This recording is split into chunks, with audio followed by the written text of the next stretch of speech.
I'll be talking about a man who is intelligent, charming, and very smart with a great smile. Those are all qualities that we want to find in men nowadays that are also common qualities found in American serial killers. Today I'll be talking about a man by the name of Ted Bundy. Theodore was born on November 24, 1946 to Eleanor Louise Colwell in Vermont. He was raised by his grandparents that told him that his mother was his sister due to the fact that she didn't know who the father was and she had him at the age of 22. In 1951, Eleanor found a man and she married him by the name of Johnny Bundy. With her marrying this man, he, Theodore, adopted the last name Bundy, which is now who we know as Ted Bundy. In school, he was a very intelligent young man. He did great academically, and he had an IQ of 136. After high school, he went to the University of Washington, where he graduated in 1972. Childhood red flags. At the age of 3, Ted developed a fascination for a lot of sharp objects and took a love for knives. He loved knives, he loved to play with knives, he loved to look at knives. Knives were what caught his attention. He was very antisocial as a kid. He did not have many friends. He didn't really socialize in school. He was just an academic student. He struggled to control his anger, where he would lash out and throw a lot of tantrums, and that led into his older life. With struggling to control his anger, he found a love to reading about death, murder, and anything that was gruesome or gory topics. As a teenager, he would peep into windows. What is peeping? Peeping is when you look through people's windows or sliding doors and so on, where you basically watch them change. So he would watch women especially and see them before they got into the shower or while they were changing on their day-to-day. When he did watch women, he showed no remorse. He didn't care. He was caught multiple times, not only by women, but also by his mother, and he didn't care. On the contrary, he would also steal. He would like to steal a lot of small objects. He didn't really steal cars and such, but he would steal a lot of bras and feminine products. That's where his fascination came from. So for his murders, most of his murders were a lot of young women in college, much like us here at FIU.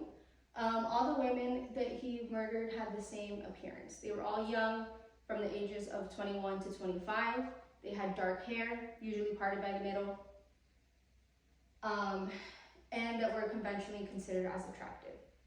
This was because his first girlfriend, when he went to college, had this appearance. So because she broke his heart, he had the fascination of killing women that resembled her, as he couldn't murder her.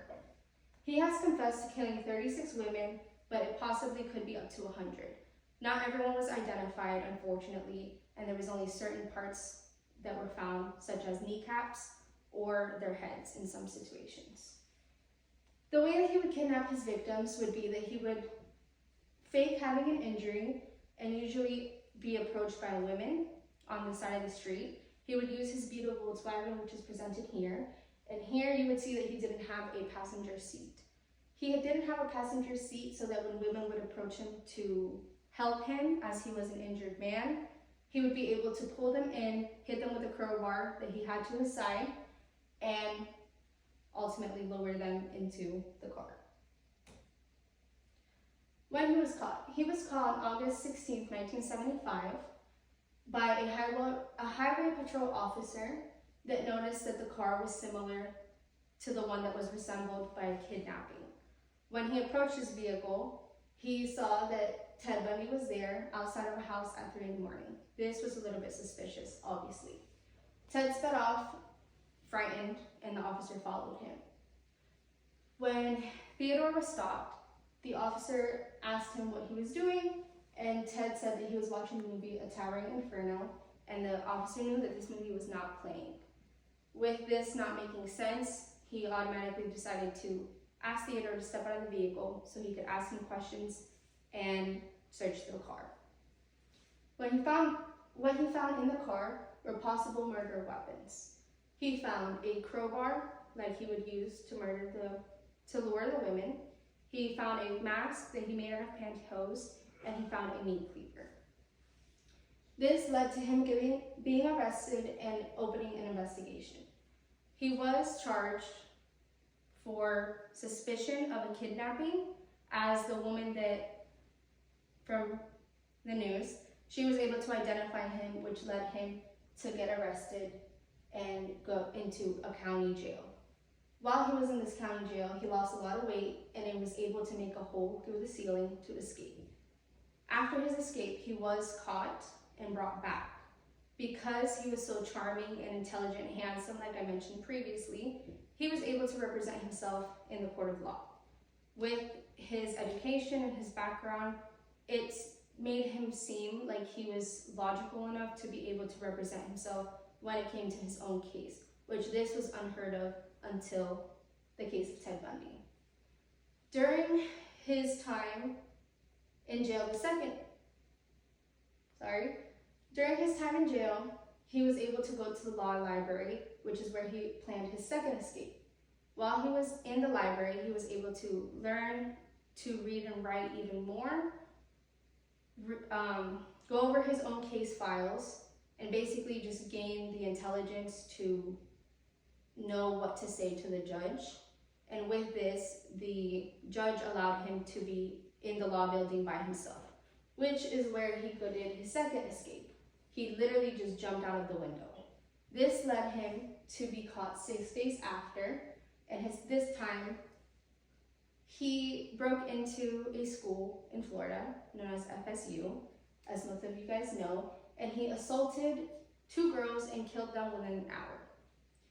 With this, he was caught shortly after, on February 15th, 1976, and he was sentenced to death.